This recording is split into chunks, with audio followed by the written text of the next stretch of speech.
Hello बच्चों, कैसे हैं आप। उम्मीद करती हूँ आप बढ़िया और एकदम मज़े में होंगे, खुश होंगे, स्वस्थ होंगे, मस्त होंगे। बिल्कुल। और खुश भी रहना चाहिए, क्योंकि जब हम खुश रहते हैं ना तो कार्य भी निपुणता से करते हैं और हमारा शारीरिक और मानसिक विकास भी बेहतरीन ढंग से होता है। तो चलिए रहते हैं खुश और बढ़ते हैं अपने अध्याय की ओर। हमारे अध्याय का नाम है समय समय की हवा। तो प्रस्तुत कहानी के लेखक विजय दास देथा हैं। इन्होंने कहानी में किसान व जमींदार की 3 पीढ़ियों के मनमुटाव व विचारों के अंतर को बड़ी सहजता से दर्शाया है। लेखक ने बताया है कि समय के बदलाव से विचार, सोच, वातावरण, मनुष्य तथा जीवन मूल्य सभी बदल जाते हैं। तो आइए हम भी इस कहानी का आनंद उठाएं। किसी समय की गोद में एक सुखी गांव बसा हुआ था। अपने अपने घर और अपने अपने दरवाजे होते हुए भी गांव की चौपाल एक थी। सभी घरों के बुजुर्ग और नौजवान ब्यालू से निपटते ही अलाव के चारों तरफ बैठकर घरेलू बातें करते थे। किसी का भी मुंह झूठ और छल कपट की वाणी सीखा हुआ नहीं था। सच्ची बात कहते थे और सच्ची बात सुनते थे। घर घर चूल्हे में मन मन आँच तो जलती थी, मगर किसी भी कोने में आग लगी भी नहीं थी। बूते की कामना और बूते का काम, नीचे धरती और ऊपर राम। मुट्ठी में समाये इतनी ही ज़रूरतें थी। पेट के लिए रोटी, पीने के लिए पानी, पहनने के लिए कपड़े, रहने के लिए मकान। सूर्योदय से पहले ही घर घर में रोशनी फैल जाती। उस गांव के जमींदार ने अपनी ज़मीन किसान को खेती के लिए सौंप रखी थी। किसान ने लगान देने की खातिर बहुत मिन्नतें की, लेकिन जमींदार किसी भी कीमत पर राज़ी नहीं हुआ। किसान ने ज़्यादा मगजमारी की तो जमींदार बोला कि उसके पास काफ़ी ज़मीन है, मरने पर 7 तो ले जाने से रहा, जो तो बो, कमाओ और खाओ। किसान ने एक दिन खटपट निपटाने के लिए चौपाल में बात चलाई तो बस्ती के सब लोगों ने जमींदार की बात ही रखी। संयोग का खेल कि एक दिन जमींदार वाली जमीन से झाड़ियों की जड़ें निकालने का समय किसान को मोहरों से भरा एक कलश नजर आया। चारों ओर से खोदने पर एक एक करके 7 कलश हाथ लगे। काम छोड़कर किसान ने तुरंत बैल जोते, गाड़ी पर 7 कलश रखे और तपती दोपहर में जमीन के घर की तरफ चल पड़ा। जमींदार ने दूर से ही गाड़ी को आते देखा तो मन ही मन किसान पर नाराज हुआ। साफ इनकार करने के बावजूद भी लगान की गाड़ी जोत कर लाया तो लाने दो, अच्छी तरह खबर लूंगा। पंचायत की बात को टालने की हिम्मत हुई तो कैसे। लेकिन गाड़ी पर कलश देखकर उसका गुस्सा कुछ ठंडा पड़ गया। मुस्कुराकर पूछा, यह फिर क्या नई मुसीबत ले आया। किसान ने भी उसी तरह मुस्कुराते हुए जवाब दिया, लगान ना लेने की हेकड़ी तो निभ गई, लेकिन अब यह मुसीबत तो कबूल करनी ही होगी। ढक्कन उखाड़ने पर जमींदार ने चमचमाती मोहरें देखी तो आश्चर्य से पूछा, बाजरे की जगह खेत में मोहरें पैदा हुई है क्या। पैदावार की बात करने पर तो फिर वही लगान वाला फंदा फंसेगा, इसलिए तुरंत जमींदार की बात काटने कहने लगा, इससे पहले भी किसी के खेत में मोहरें पैदा हुई होंगी। जड़ निकालते समय यह 7 कलश हाथ लगे हैं, सो कबूल करो। जमींदार की त्योरियां चढ़ गई और बोला, तेरे हाथ लगे तो तू रख, मेरे यहाँ क्यों लाया। किसान ने भी कड़ाई से जवाब दिया, जमीन तुम्हारी है इसलिए लाया, आंखें दिखाने की जरूरत नहीं, मुझे काम के लिए देरी हो रही है। शराफत से चुपचाप कलश कबूल करके मेरा फंदा काटो। लगान वाली बात निभ गई सो हो ही बहुत है। जमींदार आत्मीयता के स्वर में मीठा उल्हाना देते हुए कहने लगा, देख तू भी अन्याय की बात कर रहा है। जड़ें निकालते समय कलश तेरे हाथ लगे हैं तो मैं कैसे कबूल कर सकता हूँ। मेरी अक्ल तो अभी तक ठिकाने है। अगर अकल ठिकाने होती तो यूं ही ना नहीं करते। ऐसी अबूझ बात तो कोई बच्चा भी नहीं करता। जब खेत तुम्हारे हैं तो कलश भी तुम्हारे हैं, इसमें ऐसी कलह की बात ही क्या है। जमींदार व्यंग करते हुए बोला, सारे इलाके की अक्ल का तू अकेला ही इजाज़ेदार है क्या। ऐसी बेवकूफ़ी की बात सुनकर बस्ती के लोग हंसेंगे, फिर भी पंचायत बिठाने के लिए मेरी ना मानी है। किसान ने कुछ तड़पते हुए ज़ोर से कहा, तुम्हारी ना क्यों होगी, मेरी ना है। गरीब के साथ कोई भी न्याय नहीं करता। पंचायत के लायक बात हो तो पंचायती भी कराएं। जमींदार तैश में आकर कहने लगा, तेरे कहने से क्या होता, कैसी पंचायती की बात नहीं है। उस दिन मेरे खेत में तुझे कर्चा गड़ा था, तब मेरे पाँव को बेकार नहीं हुआ। बता, चौमासे में मेरे खेत पर काम करते समय तुझ पर बिजली गिरी तो मैं ही मरूंगा। खेत मेरा है तब मुझे मरना चाहिए। मेरे खेत में काम करते हुए अगर तुझे सांप काट जाए तो उसका जहर मुझे चढ़ेगा या तुझे। बोल, अब इन उल्टी सीधी पहेलियों में मत उलझाओ। तुम पर अच्छा खासा विश्वास करके मैं आया था। मैं जानता हूँ कि पंचायती होने पर मेरे साथ इंसाफ नहीं होगा, तब पंचायती क्यों करवाता है। चुपचाप ये कलश अपने घर ले जा। मैं कभी भी चर्चा नहीं करूँगा। चर्चा यानी कि मैं किसी से इसका जिक्र भी नहीं करूँगा, ये जमींदार ने कहा। खूब चर्चा करो, मैं किसी से डरता थोड़े ही हूँ। उधार लिया हुआ मुंह हो तो अब भी ऐसी बात करके थोड़े बहुत शर्म आती है। तुम्हारा माल मैं कैसे घर ले जाऊँ, ये कलश जाने और तुम जानो। मैं तो यह गाड़ी छोड़कर खेत जा रहा हूँ। इतनी देर में तो आम में आधी जड़ें निकाल देता, खामखा बहस करना मुझे नहीं पोसता। और ये आखिरी बात कहकर वह वहां से चल पड़ा। जमींदार ने उसे पुचकार कर कहा, देख बेवकूफ, जिद करके मत जा, पछताएगा। कोई बात नहीं। जमींदार का गुस्सा समाया नहीं, पर किसान नहीं माना। तब वह कर ही क्या सकता था। घड़ी डेढ़ घड़ी रात ढलने पर वहीं अलाव के पास पंचायत जमी। किसान की बात सुनकर पंचों ने भिड़ते ही उसे सवाल किया, ये कलश अपने आप उछलकर बाहर आए या तूने खोद कर निकाले? निकाले तो मैंने खोद कर ही, कलश अपने आप उछलकर बाहर कब आते हैं? पंच मुस्कुराकर कहने लगे, तब तो ये न्याय तेरे अपने मुंह से ही हो गया कि तेरी मेहनत का फल तुझे ही मिलना चाहिए। लेकिन गवार किसान तब भी नहीं माना। पंचों के सामने वही हट करने लगा। हट यानी कि वह जिद पर अड़ गया। लेकिन जमीन तो मेरी नहीं है। उसने क्या कहा? जमीन तो मेरी नहीं है, दूसरे की जमीन में गड़ा धन लेने के लिए मेरा मन नहीं मानता। तो पंचों ने कहा, तेरे मन को मनाना हमारे वश में नहीं, इंसाफ करना है हमारे जिम्मे था, हमने इसे निपटा दिया। धरती, पानी और हवा पर किसी का भी हक नहीं होता। अगर तू ऐसा ही हरिश्चंद्र है, तब दूसरे की जमीन पर बहती हवा में तुझे सांस भी नहीं लेना चाहिए। आप फरमाइए तो नहीं लूं। पंचों ने कहा, लेकिन हम ऐसी उल्टी बात क्यों फरमाए? हमारा कहना मान, जब तक गाड़ने वालों का पता नहीं चलता तब तक ये अमानत तू ही संभाल। यह अमानत मेरे किस काम की? यह तो नींद बेचकर जागरण मोल लेना है। भगवान जाने किसने क्या आस करके यह मोहरे गाड़ी होंगी। या दूध का दूध और पानी का पानी करो, वरना मुझे एक कलश राज्य के खजाने में जमा कराने पड़ेंगे। पंचों ने कहा, हमने तो अपनी समझ के अनुसार जो इंसाफ करना था सो कर दिया, तू ना माने तो तेरी मर्जी।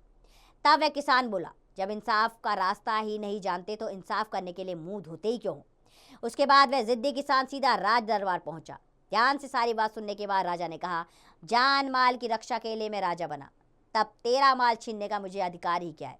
तूने बेकार ही जूते घिसे। गांव के पंचों ने तेरे साथ बेइंसाफी नहीं की, तो खुशी खुशी ये कलश अपने घर ले जा। ये तेरी मेहनत और तेरा ही फल है। राजा के मुंह से न्याय सुनकर किसान का चेहरा फीका पड़ गया। वह कुछ ही दूरी पर आस लेकर यहाँ आया था। धीमे स्वर में कहने लगा, आपका ये आदेश तो मैं हरगिज नहीं मानूंगा, और इन मोहरों का मैं क्या करूं? बेकार जगह घेरेंगी। आप नाराज ना हो तो मैं पंचों के सामने उसी जगह ये सातों कलश वापस गाड़ दूं। उस वक्त की गोद में जैसा प्रजा थी वैसा ही उसका राजा था। होठों पर मुस्कुराहट छितराते कहने लगा, जैसी तेरी मंशा। आखिर उस किसान की जो मंशा थी वह हुआ। तीसरे दिन सूर्योदय के वक्त बस्ती के लोग पास खड़े देखते रहे और उसने अपने हाथों से उसी जगह कलश वापस गहरे गाड़ दिए। उसके बाद वक्त की ढलान पर वक्त की हवा निरंतर बिना सांस लिए बहती गई। हवा के उन थपेड़ों के आगे ना तो वह किसान रहा, ना ही बस्ती के लोग, और न वह राजा। वक्त की गोद में नई पीढ़ी अवतरित हुई। नया राजा और नए पंच, नई पीढ़ी, नया ही खून।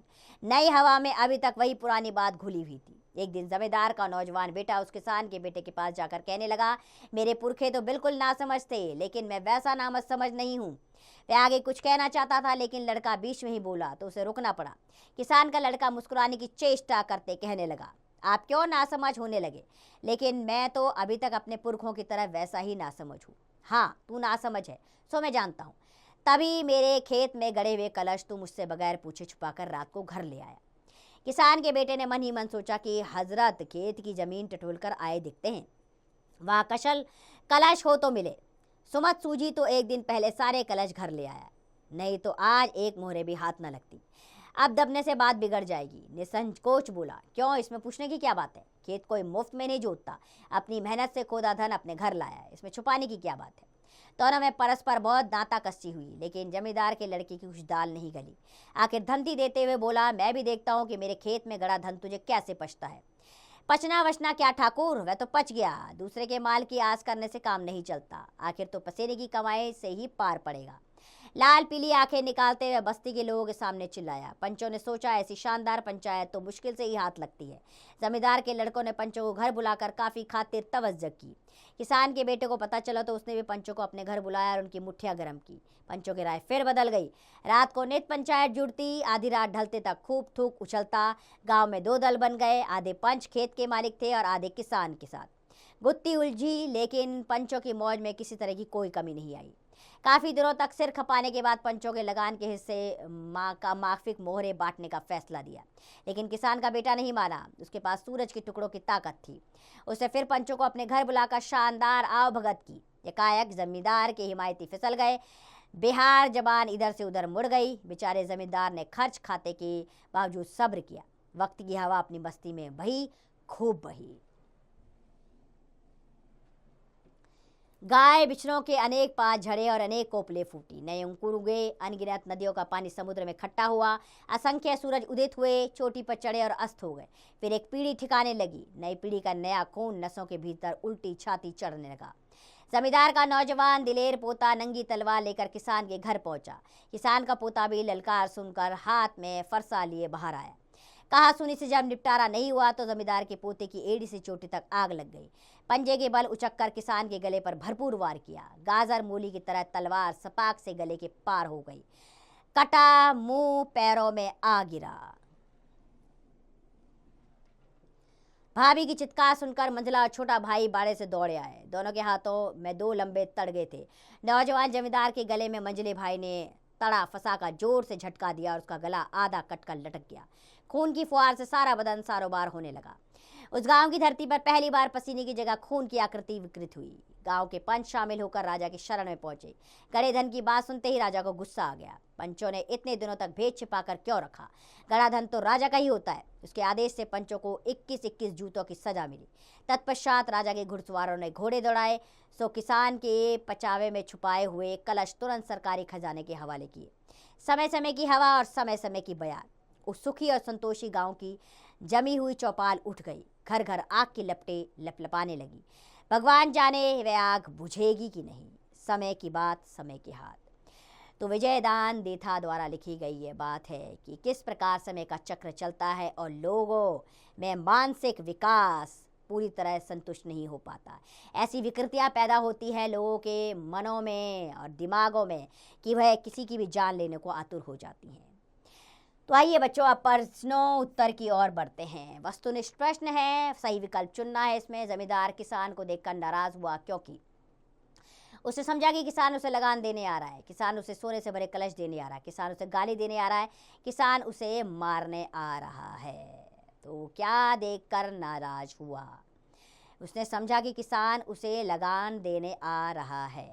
यह देखकर नाराज हुआ कि कलश देने आ रहा है। हाँ, तो उसको कलश देने देखकर वह नाराज हो गया। इसी प्रकार बाकी भी प्रश्नों के सही विकल्प आप स्वयं चुनेंगे बच्चों। अगले प्रश्न पर हम बढ़ जाते हैं। रिक्त स्थान भरना है इसमें। किसी समय की गोद में डैश गांव बसा हुआ था। एक सुखी गांव बसा हुआ था। इसी प्रकार बाकी के भी रिक्त स्थान आप स्वयं भरिएगा। लघु उत्तरीय प्रश्न पर आते हैं। जमींदार लगान लेने के लिए राजी क्यों नहीं हुआ? जमींदार लगान लेने के लिए राजी इसलिए नहीं हुआ क्योंकि उसके अनुसार कि उस खेत में तुम स्वयं कार्य करते हो, इसलिए लगान देने का हक तुम्हें नहीं है। इस प्रकार बाकी प्रश्नों के उत्तर आप स्वयं दीजिएगा। चलिए दीर्घ उत्तरीय प्रश्न पर आते हैं। लेखक ने गांव का कैसा वर्णन किया है? उस समय तथा आज के समय में अंतर स्थापित कीजिए। लेखक ने गांव का बहुत ही अलग चित्रण प्रस्तुत किया है। एक समय ऐसा था गांव में जहां प्रेम प्यार सद्भाव की लहर दौड़ती थी, लेकिन उसके कुछ समय के पश्चात खून की नदियां वहां पर बहने लगी। इस प्रकार बच्चों बाकी के प्रश्नों का उत्तर स्वयं दीजिएगा। भाषा ज्ञान के प्रश्न पर आते हैं। इसमें क्या करना है आपको? शब्दों में प्रत्यय तथा उपसर्ग अलग करके लिखने हैं। जैसे आव भगत में क्या लिखेंगे? आव जमा भगत। इस प्रकार इन्हें अलग करेंगे। इस प्रकार बाकी के भी शब्दों को आप स्वयं कीजिएगा।